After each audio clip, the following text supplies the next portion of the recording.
ASMR world.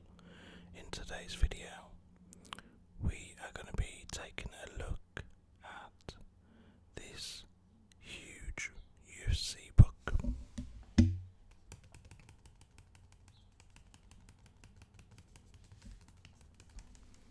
It's UFC, a visual history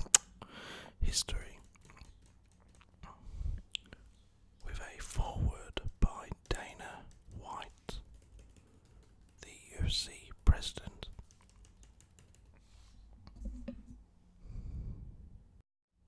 Now I'm having to record this on the floor in my living room because I couldn't get the camera angle correct, so I apologise for maybe poor sound quality. Let's get started. This is going to be part one of a series of videos. Dana White. Okay. In 2011, we released the UFC Encyclopedia. Going through that book brought back a lot of memories about the story of the UFC and mixed martial arts. What stuck with me the most was how so much has changed in such a short time. From 93 to 2011, UFC went from spectacle to sport, from an outlaw event to one that packed more than 55,000 people into a baseball stadium in Toronto. Yet, as you look through the book you have your hands on now, it's almost mind-blowing to see how much more has changed since 2011. Since the last book was released, we secured deals with Fox and Reebok that have altered the landscape of the sport forever.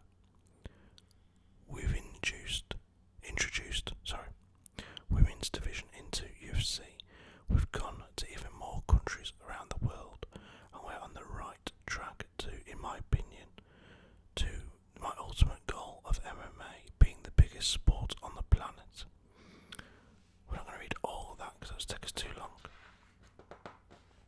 And there is a picture of Ronda Rousey, and that's Chris Cyborg, judging by the tattoo on her side.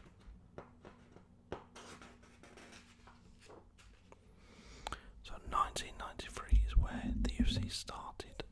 We had Royce Gracie, who was like one of the pioneers of the UFC. I mean, for a small bloke, he wasn't really about weight divisions back then. This man was taking on much bigger people. I'm not going to read like every single line, it'll take us forever. But it says, he started off simple enough businessman. Art Davey had an idea for a martial arts tournament that was inspired by a video series entitled Gracie's in Action. In this series, members of Brazil's Gracie family, creators of their own form of jiu-jitsu, showed the history of their art and how effective it was, both in sanctioned and unsanctioned combat situations. Unintrigued, Davey contacted Rorian Gracie, the oldest son of family patriarch. Hello Gracie. Okay. As well as Gracie's student John Milius, a respected director and screenwriter. Davey pitched his idea of an 8-man single elimination tournament to determine which martial arts style was most effective in a real fight. That's all it took. Gracie and Milius were in, and they learned that Semaphore Entertainment Group, home to Campbell McLaren and Bob Mayeritz, was willing to air the event. The Ultimate Fighting Championship was born.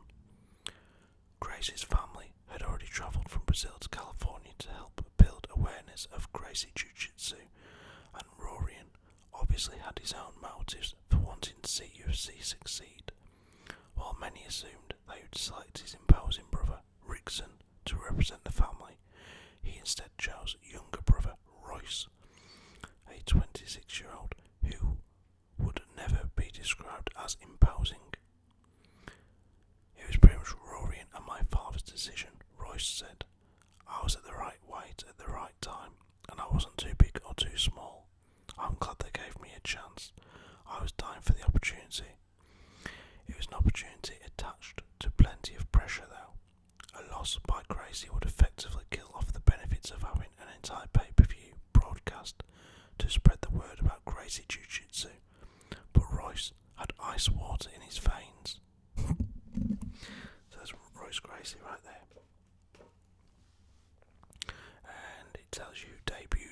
UFC 1. Bear with me. It's a bit uncomfortable sitting down here. So Gerard Gordeau, who was from Holland, he debuted on November 12th, 93 at the first UFC. He made his name in Europe as a premier savate and Kyokushin karate practitioner, but stateside he'll always be remembered as the man who introduced mixed martial arts to the world in the opening bout of the UFC broadcast. Future UFC lightweight Dale Hart said, "I watched the first UFC and I thought it was going to be like pro wrestling and be fake. Then Gerard Gordeau kicks Tully in the face. All of a sudden, I see that tooth flying out. I was sold." I don't know if they wore mouth guards back then or not, I'm not too sure. Again, there's Royce Gracie. Also to debut at UFC 1 was Patrick Smith of Denver, Colorado. Here. He had 6 UFC fights and he only lost twice, and that was to Hall of Famers Royce Gracie and Ken Shamrock. That's not bad at all. He continued to fight until 2009. He had a long career. Here is Royce Gracie as an older man.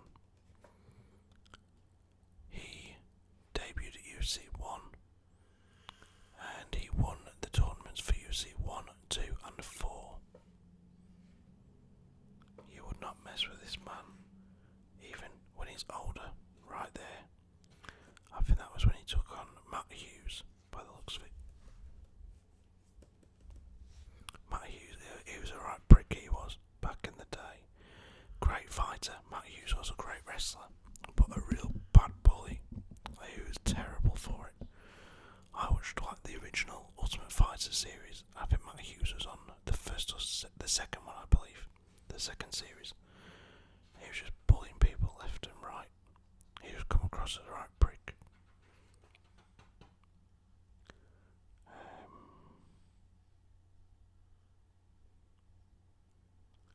Right, so they're on about the tournament. I think this is like the first tournament here.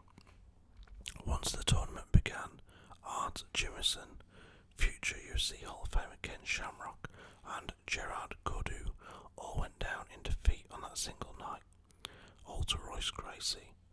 Gracie's style amazed viewers, and his ease in defeating his 3 opponents in one evening shocked them. But it was now fluke. 4 months after his first tournament victory, he did it again at UFC 2, submitting 4 opponents: Minoki Ishihara, Jason DeLucia, Remco Pardiel, and Patrick Smith, to take a second title. At UFC 3, he finally ran into a challenge from imposing Kimo Leopoldo. However, despite being pushed to his limits, Gracie submitted him. His foul with an arm lock. 4 minutes 40 seconds into the fight, he was forced to withdraw from his next UFC 3 tournament fight against Harold Howard, what name, due to exhaustion, but he rebounded at UFC 4, recording 3 more submission wins over Ron Van Cleef, Keith Hackney and Dan Severn, who later went on to WWE along with Ken Shamrock. Here is Ken Shamrock. Nickname, I think it was the most dangerous man in the world. Yeah, that was his nickname. I mean, in WWE he couldn't exactly act. He wasn't a great promo guy. He'd just sort of scream and sort of bang his head a bit with his fists, and that's when you knew he was angry. And then he would put the ankle lock on somebody. Before Kurt Angle started using it. There he is taking on Tito Ortiz, who has an upcoming fight, believe it or not, with Alberto Del Rio, and that's legit. That's going to be an MMA fight. But Shamrock, he just didn't know when to stop, which was the problem. You know, he lost to Tito, think he wanted a rematch, and he lost to him again. It says here, while age and injuries eventually caught up to Shamrock, there's no questioning his influence on the sport. It was no surprise when he joined Gracie as the first two fighters inducted into the UFC Hall of Fame in 2003. The biggest feud of them all for Shamrock was between him and Tito Ortiz, though they buried the hatchet after Ortiz's second consecutive first round win, his third stoppage victory in as many fights against his rival. When the gloves were on, the animosity was real, so they had 3 fights, and Ortiz won them all, including 2 first round stoppages, but Shamrock was past it in the third one. I remember watching that thinking, you shouldn't be in there. So, fights of the year early on. I don't know if you can see this or not. Royce Gracie, Ken Shamrock was the fight of the year at UFC 1. So back at UFC 90, back in 93. Knockout of the year was Gordu against Tuli in a TKO in the first round. And submission of the year was Gracie against Gordu at the same event. At UFC 1 we had debuts for Royce Gracie, Gerard Gordu, Ken Shamrock, Kevin Rossier, Patrick Smith, Art Jameson, Zane Frazier, Talia Tully, Jason DeLucia, and Trent Jenkins. Not many of them you'll know the name of probably. A little bit about the owners of the UFC. Dana White looking a bit younger there, and Lorenzo Fertitta, my bad. Dana White and Frank Fertitta, along with Junior Dos Santos, or JDS as we know him.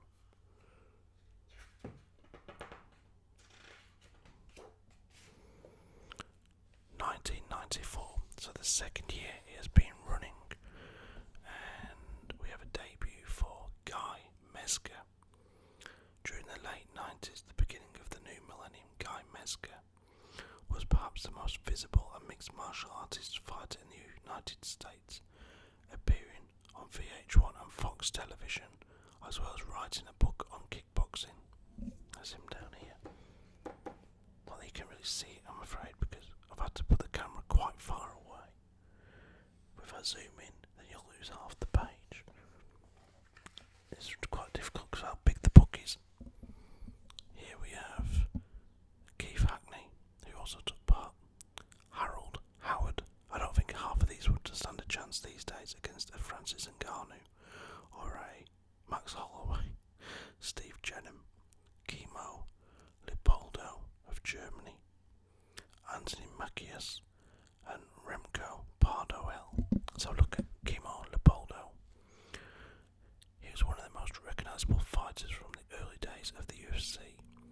That's not much of a surprise considering he entered the octagon for the first time at UFC carrying a full-sized wooden cross. In the octagon, Kimo's battering of the formerly untouchable Royce Gracie earned him instant acclaim.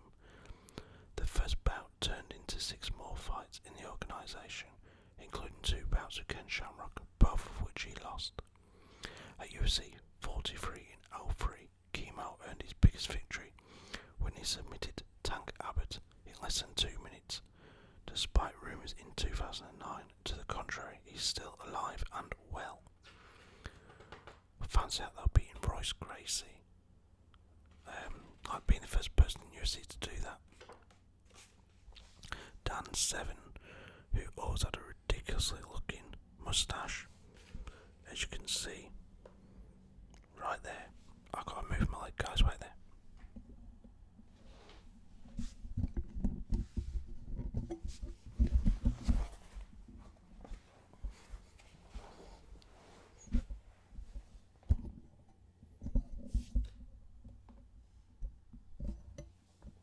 I can hardly feel my bloody leg now, for Christ's sake. Yep, so Dan 7, or the Beast, as he was named, and he moved up to over to WWE for a while as well. Again, somebody who had absolutely no charisma in the slightest, to the point where watching him in a wrestling ring was quite horrible to watch. But he did alright in the UFC.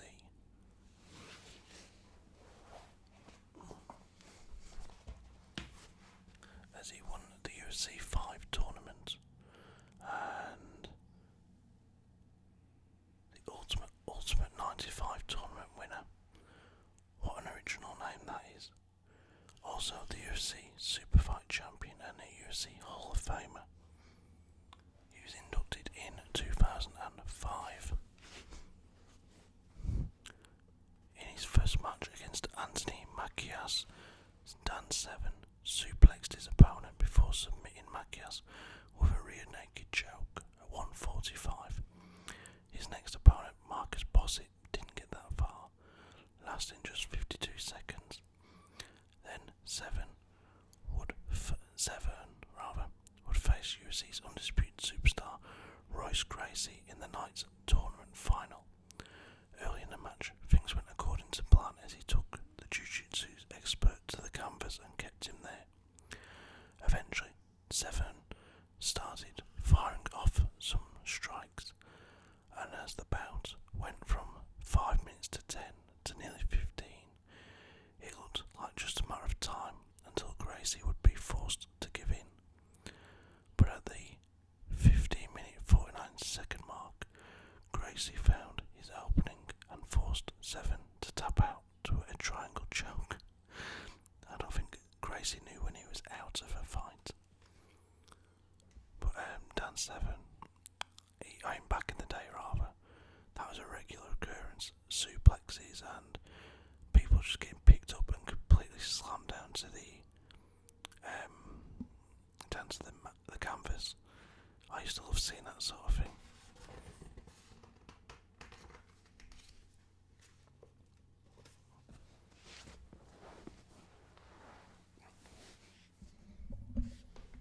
Okay, so fight of the year in '94 was Gracie Dan Severn. At UFC 3 it was Gracie against Chemo Leopoldo. We have knockouts of the year. At UFC 3 was Hackney Yarborough. UFC 1 Smith Morris. UFC 2 Pardewell Viet. UFC 4 Bossett Xavier. We've got debuts here now. A list of debuts from back then. So UFC 2, we had Remco Pardewell, Johnny Rhodes, Jason DeLucia, Orlando Viet, Fred Ettish, Scott Morris, Minoki Ishihara, Scott Baker, Alberto Serra Leone, Robert Lucarelli, Thaddeus Luster, Frank Hammaker, David Levicki, Ray Wizard and Sean Daugherty. UFC 3 we had Steve Jenham, Felix Lee Mitchell, Chemo Leopoldo, Roland Payne, Christopher Leiniger, not Christine, Keith Hackney, Harold Howard, Emmanuel Yarborough, and UFC 4 Dan Severn, Marcus Bossett, Anthony Macias, Melton Bowen, Joe Son, Ron Van Cleef, Jason Fairn, Guy Mezger, Eldo Diaz, Xavier, and Joe Charles. Here we have the history of the UFC Championship belt. There's John I Don't Take Drugs Jones. It says, some athletes fight for glory, some do for the paycheck, others do it to quench their thirst for competition, but for whichever reason they choose to fight, when an athlete reaches the pinnacle of his or her profession and earn the right to be called champion of the world, it's nice to get a memento. Nothing signifies being at the top of the game better than a world championship belt. In UFC, The precious and coveted gold belt measures 48 inches in length by 12 inches tall and weighs in at 12 pounds. You'll hear fighters say, "I want that 12 pounds of gold." While the belt is currently the one accessory every fighter wants to win, in the early days of the organisation, tournament winners like Royce Gracie were awarded medals for their efforts. It wasn't until UFC 5 that the winner of the Super Fight Championship, bout between Gracie and Ken Shamrock, expected to receive a championship belt. But when the bout was ruled a draw, the belt stayed in its case. Sounds like something from WWE. After that point, tournament champions continued receiving belts until UFC 12, when medals were brought back for the most tourney winners. At UFC 12, Mark Coleman became the first UFC heavyweight champion. From that event until UFC 48, champions received a new title belt for each successful defense, but that got a bit expensive. By the time Zuffa took over, the belts were all slowly redesigned until they became the championship belts worn today by UFC's best of the best.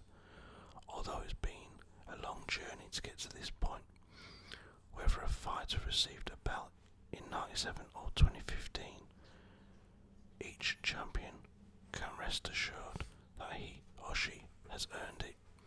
That is something no one can ever take away. There's Ronda Rousey and Dana White. 1995, and we have Ken Shamrock again here. We had a debut for Marco Ruas, who he debuted at UFC at the age of 34 in 95. He submitted Larry Curtin and Renko Podiel in the first two bouts, before finishing his night by chopping down the polar bear, Paul Verhoeven, in 13-17 seconds to win the UFC 7 tournament.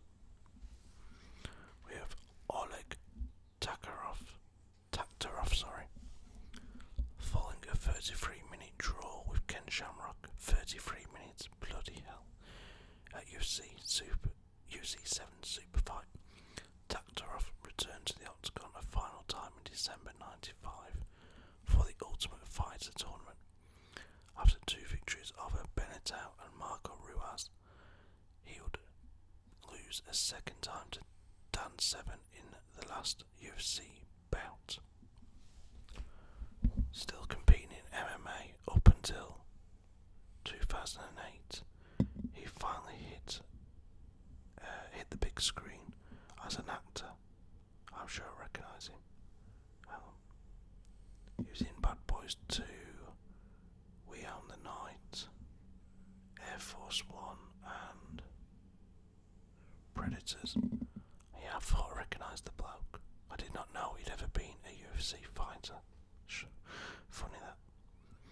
We also had debuts during 1995 for Paul Verhoeven, who had the nickname of the polar bear. He was 6'8". Holy hell.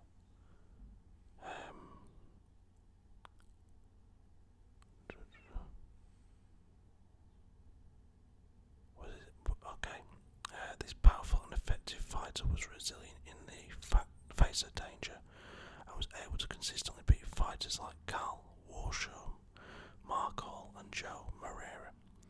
But when Verhoeven stepped up against the next level of competition, UFC standouts like Tank Abbott, Marco Ruas, Dan Severn and Kimo Leopoldo, he always lost. A bit of a bugger. We also got Carl Warsham there and Dave Benetau down here.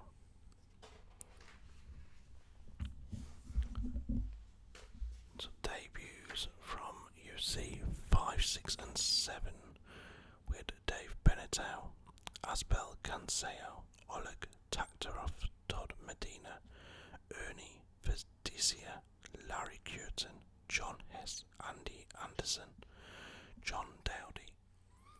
UFC 6 we had Joel Sutton, Jack McLaughlin, He-Man Gibson, Tank Abbott. There, Tank Abbott is right there. He got a lot bigger than that towards the end of his career, though. John Matua, Paul Farrellands, Carl Warsham, Rudyard Moncavo, one or the other. UFC 7, Mark Hall, Ryan Parker, Jerry Harris, David Hood, Scott Besack, Onassis Parangao, Francesco Maturi, Geza Kalam Jr. and Marco Ruas. Now here we go, that's what I'm talking about. Chuck the Iceman Liddell against Wanderlei Silva at UFC 79. I was actually listening to a story about this the other day on YouTube. It's about the anniversary of UFC or whatever, and they were talking to Dana White about their history with Pride, the UFC and Pride, and they set up this tournament for Chuck to go over there and take on the best Pride had to offer, which was Wanderlei at the time, Wanderlei Silva, and just how they were over there thinking, yeah, it'd be nice and easy, and Chuck was doing great until he got up against I think it was against Wanderlei, or maybe it was against Rampage Jackson, I forget now, but he was taking out all their best, and then he got up against either Wanderlei or Rampage, and he went a little bit tits up, let's say. So the greatest fights we have: UFC 4, Royce Gracie, Dan Severn. We have UFC 22, Frank Shamrock, Tito Ortiz. UFC 31, Randy Couture against Pedro Rizzo. That's the first fight. What a fighter Randy Couture was. And we have UFC 35, Jens Pulver, BJ Penn, the first fight. There's Jens Pulver. Jens Baby, what was his nickname now? I should say here. But BJ Penn was called a Little Evil. Jens Pulver, I cannot remember what the hell his nickname was now. I'm not too sure. We'll read this bit here and then we'll pack up for today. So Royce Gracie, Dan Severn, with dominant finishes of Anthony Macchias and Marcus Bossick. World-class wrestler Dan the Beast Severn emerged at December 16th, 1994's UFC 4, Revenge of the Warriors, as perhaps the only person capable of giving superstar Royce Gracie a fight. And what a fight he gave, battling hard for more than 15 minutes until Gracie finally locked in the finishing triangle choke. Frank Shamrock, Tito Ortiz. This was one of the most memorable fights from the early UFC shows in the eyes of many. The best of the pre-Zuffa era. Ortiz and Shamrock went to war for 3 rounds, where it was safe to say that either man had a good chance of eventually winning the fight. By the 4th round, though, Ortiz was losing steam, and his conditioning betrayed him. Shamrock pounced and stopped him, defending the title for the 4th time in his final UFC bout. However, Ortiz learned a valuable lesson that day. Never again would conditioning be an issue for the Huntington Beach bad boy, who instead adopted a Spartan philosophy for his future fight preparations. Couture Rizzo. Heavy-handed Brazilian Pedro Rizzo was regarded as the heir apparent to the heavyweight crown held by Randy the Natural Couture, and once again many considered the Natural the underdog. When the horn sounded, though, it was Couture's will and heart that ruled the day as he pounded out a close but well-earned unanimous decision over the Rock, which was Rizzo's nickname. Want to know how much heart he showed that night? Ask anyone who was at the post-fight conference. Couture was barely able to walk to his seat on the podium after enduring Rizzo's hellacious leg kicks for 5 rounds. Pulver, BJ Penn. To most observers, this fight should have been over before it started. No one champion, Little Evil, Jens Pulver. Oh, that was Pulver's nickname, Little Evil. A chance of beating the prodigy, BJ Penn. In this matchup, yet in one of the grittiest performances in UFC history, Little Evil successfully defended his crown by beating Penn via a 5-round decision. The loss crushed Penn, the heavily favoured Hawaiian. He said, "I didn't know what I was going to do in my life or my career. Everything was in shambles. I didn't know what to think. I didn't know where to go. The only thing I was sure about was that it was a great learning experience." We all know that BJ Penn came back good. The sad thing is that he's still going at it now. BJ Penn is, I think, in Bellator or somewhere like that. And he's had issues recently with his wife and I think with drink and stuff. It's a real shame. Some fights just don't know when to stop. Right, we're going to leave it there, guys. Here we have gone up to the Ultimate Fighter 1 finale, which is one of my favourite ever fights, between Forrest Griffin and Stephen Bonner, the first fight they had.